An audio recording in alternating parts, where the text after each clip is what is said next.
guys, welcome back to what could be the final episode of Breaking the Field. This series has been, I think, very insightful. It has been filled with the most exciting information, the most, I think, variety when it comes to talking about women in sports. We have covered a few topics over the past 4 episodes and now 5. We have covered topics from talking about the generational thing from the beginning of sports for women up until the current day and age, the era in which we are at now. We have spoken about things like the strategies to help bring more young girls and young women into sports more often. There has been a lot of conversation. And I guess in this episode, we are just going to kind of sum up everything. We're just going to kind of not recap it, but I guess just find a conclusion. So let's get into this. This is going to be possibly the final episode, so let's get into it. This is called Episode 5, What Next for Women in Sports. Now, I guess as I mentioned, we're sort of just going to sum up everything. We have been talking about the increase of women in sports, whether it is just athletes or whether it is more so behind the scenes, because we have seen a very, very large consumption of people that join from whether it's fans, whether it's athletes, whether it's the behind the scenes, the journalists, the physios, the doctors, things like that. We have seen a very large increase in this. And this is obviously a really good thing because this is what we want to see. We want to see this growth. We want to see the change. And we are starting to see that. And obviously, as we've mentioned, we are starting to see it. However, there are still many barriers, preventers from having the number increase even more. I guess in addition to this, we are seeing a collective movement. However, there are still many barriers, as we've mentioned in previous episodes, but this also includes things like financial hardship. This is often associated with companies not willing to provide money to women's sports. So then the funding decreases and it kind of just slowly drops off, and we don't see it as often because companies are not willing to put in the money and ideally what they call the risk when it comes to promoting women's sports, because for them it is a risk. It can either drop off their funding or it can help them and benefit them. And for the most part, they always assume that it's going to be a negative thing for them. So instead of funding it, they choose to remove themselves from it to make sure that they can gain and keep their money. Another thing is the lack of mental health support. In general, I think sport does have a real lack of mental health support. Not even just for women in sports, I think for the male side as well. But it does get difficult when there is a significant lack of mental health support just generally. But it's even harder when there's nothing available at all for women in sports. And I think it's got to be super important that if we're going to have more athletes stepping up and stepping into that role, whether it is, again, athletes or other behind the scenes, we've got to have the support needed. Whether it is just having the mental health services or whether it is something else. You need to have access to all of it. It needs to be easily accessible and provide exactly what is needed. So not an unnecessary support, something that is necessary and will provide positive benefit to it. And I guess the last one is actually also related to age. We do also see a significant decrease in the age categories. So by age 14, most young girls have actually dropped off and actually preventing themselves from participating in sport. And I think that number does need to change. I think it does need to go back up because by 15, 16, the number has dropped significantly. And this can be due to the previously mentioned barriers, or it can be due to other things. We don't actually know the true reason because it's always going to be different. There's always going to be a new and different reason for each person to not want to participate or pull themselves back from participating in sports. And we don't really ever know the real reason as a generalization for most girls or young women. Another concern, I think, is the gender pay gap. Unfortunately, even though we are in the current era we're in, we are still facing that gender pay situation where women are not going to be paid as much as their male counterparts, whether it's athlete, behind the scenes, physios, doctors, journalists, photographers, you name it. they probably are not getting paid nearly as much, and it is a real unfortunate thing. Given you participate in the same role or you do the same job, but there's still a lack of appreciation, I think, for women versus men. So I think in order for seeing more women, I think the pay gap does need to reduce. I think that needs to come closer. Otherwise, why are women going to want to participate in that sort of role or actively join that sort of job positions if they're not going to be given the same amount of money or income and things like that? It's a real negative when you think about it. But I guess some good things that we have seen is we have actually seen that a lot of brands and like sponsored groups and things like that have actually been wanting to participate more with women than men. There has been a significant increase in seeing the actual potential of what female athletes can bring to their missing generation, I think, to the missing group of people that they need for viewership. In this case, you take players from the WNBA, like Angel Reese, who has had like Reebok sponsorships and a McDonald's meal named after her. But you think about the group that they are trying to influence, and it will be the young girls and young women that want to participate in sport or simply just like sport in general.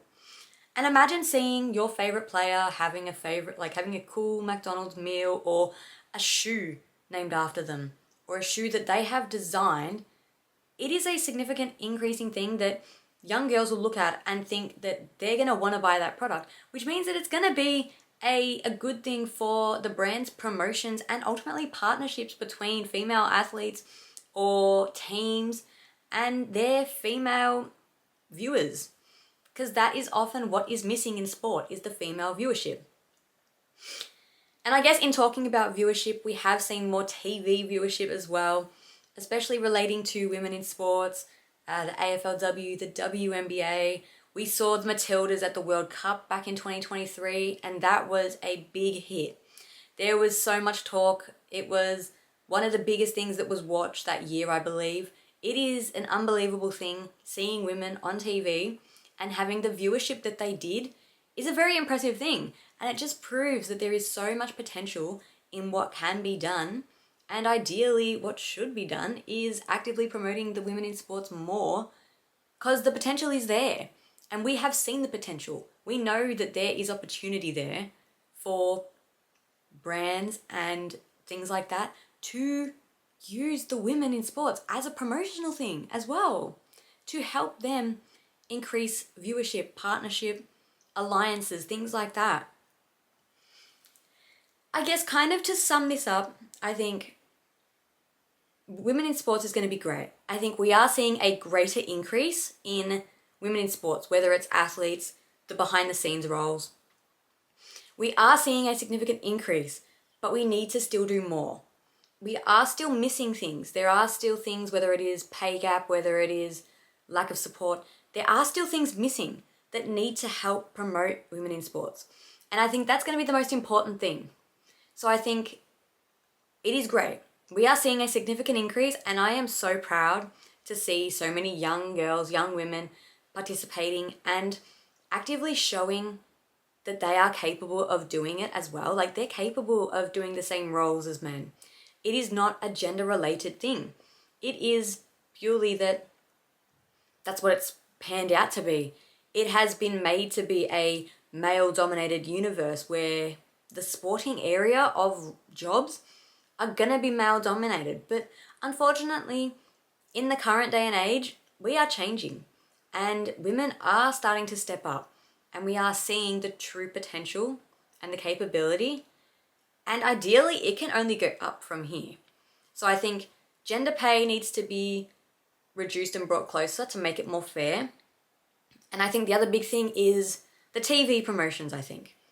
You need to have more women in sports on TV, available on local television. So on your free-to-air channels, not additional subscription paid channels, to actually produce a higher viewership and a higher audience. And a more general audience as well, including young girls that are just starting out playing sports or things like that. it just means that there's going to be so much more for them. But yeah, now let's just get into kind of a final sum up, and we're just going to look at some of the, I guess some people would probably consider these people some of the greatest athletes of all time. I am going to go through the international athletes first and then the Australian athletes. So let's get into it. So I guess the first athlete that we do have to discuss is Serena Williams. She is the most iconic tennis star. We know that she has done so much with her career. She's now a mother, but before that, she was a 23 Grand Slam singles title holder. She had won 23 Grand Slams, and that was a pretty impressive thing at the time. She has had like movies about her and her sister. She is quite literally one of the greatest tennis players, like female tennis players, with such a legendary career that I think you have to always put her on the list. The next person we have is Simone Biles. If you don't know who Simone Biles is, she is considered, and I think widely mentioned, as one of the greatest gymnasts of all time, if not the greatest gymnast of all time. She has had numerous Olympic gold medals, and she's had numerous world championship titles as well. In addition to this, she is actually a huge mental health advocate as well. She has had her unfortunate dealings with mental health as well, and that makes her, I think, more positive towards the mental health advocacy thing and more willing to help the young girls that have ended up in situations like her, that are struggling with mental health, that are needing that little extra boost to help themselves. And I think that's so important. This is one of the missing things, I think, is the athletes that are willing to discuss mental health. And I think it's really great that Simone Biles is able to do that, but we need more of that. Another one that we have to talk about is Eileen Gu. Eileen Gu is a Chinese-American skier. She's a freestyle skier, so she does like the half pipe and things like that. She actually represents China at the Olympics, and she is considered the most decorated freestyle skier in Olympic history with 3 golds and 3 silvers. She actually had a very, very impressive run at the recent Winter Olympics as well, which is so crazy. I think I remembered watching her in her events. I think it was 2 of her events, and she is, as someone that isn't even into freestyle skiing, but she's so inspirational. Like, what she has done and things like that is the most brilliant thing. And I think that she is probably, as I've said, most decorated, and I think most influential for young girls as well, especially those starting out in freestyle skiing as well. We have Sha'Carri Richardson. Sha'Carri Richardson, I think, is one of the coolest athletes of all time. I have to be honest, I'm a very big fan of Sha'Carri. But she has 5 major international medals. She has 3 golds, 1 silver, and 1 bronze. And this is across the Olympics as well as the World Athletic Championships. She also recently was down here in Australia for the Stall Gift, and she ran a very, very impressive time, I think.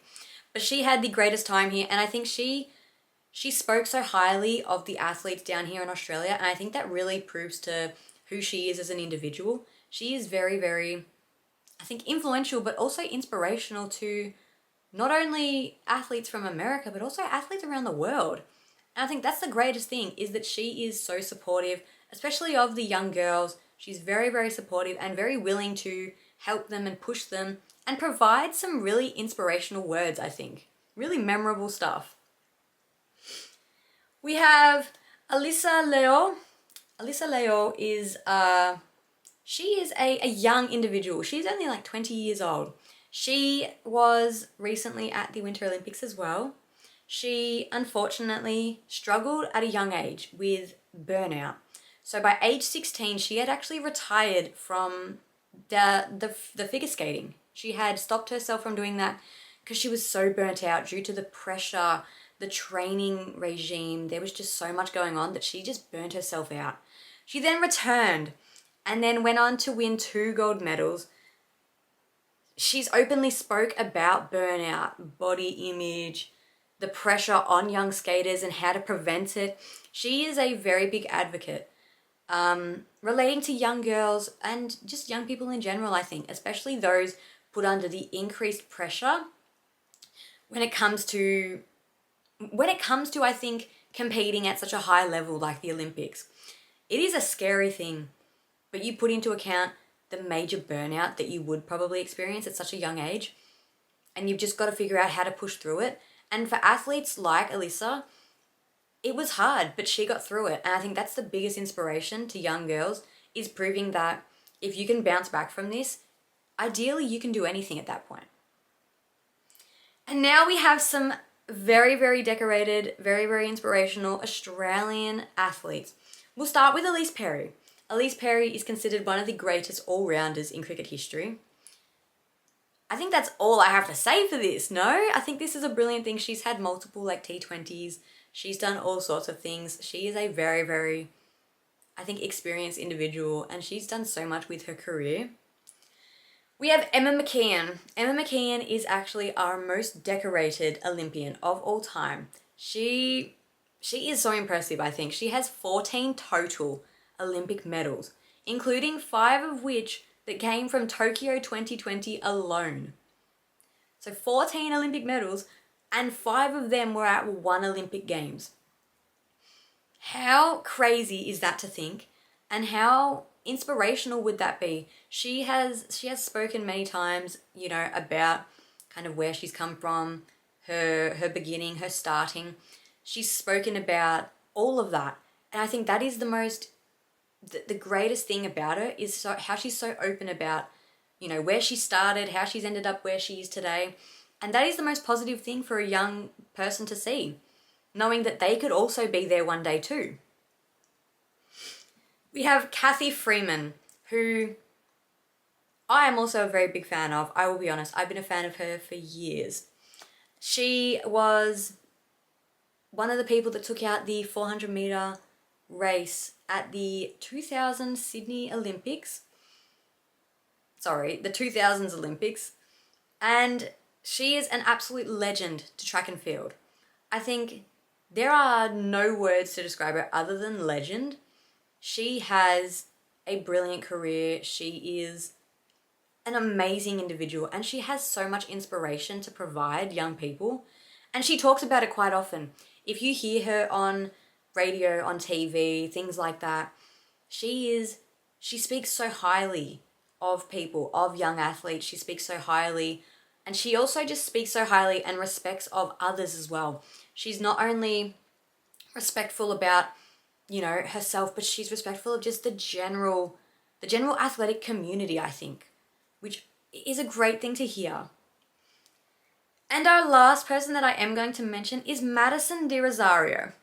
She is one of the most accomplished and admired Paralympians. She's a world record holder, and she actually has 2 Paralympic gold medals, 4 silver medals, and 2 bronzes. I think, most accomplished. It is. She is an impressive individual. Given the difficulties that she has faced, she has had such an impressive career, and I think the Paralympians don't get enough appreciation, I think. I think the Paralympians are some of our greatest athletes in the sense that they are just so accomplished, and they are also just so proud of themselves. No matter what, they are so proud of where they are and how they got to there. And I think Madison is one of the big ones that is just so proud of herself. Her family is so proud, and it's just really, it's so kind, especially to young people that may also be, they may have some kind of difficulty, or they may have something, they may be paralyzed, they may face some difficulties and hardships. But Madison is one of the big ones that just proves that you can do anything. No matter who you are, you have so much capability and you can do so much with your life. But I guess that's kind of it, guys. That sums up this entire series, possibly. But that is the final episode, guys. Again, possibly. Thank you guys seriously so much for listening and watching to these episodes.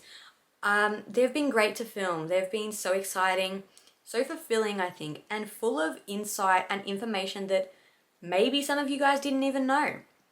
But yeah, thank you guys so much for watching. I may be back with more episodes. I may not. You will just have to wait and see. But see you later, guys. Bye.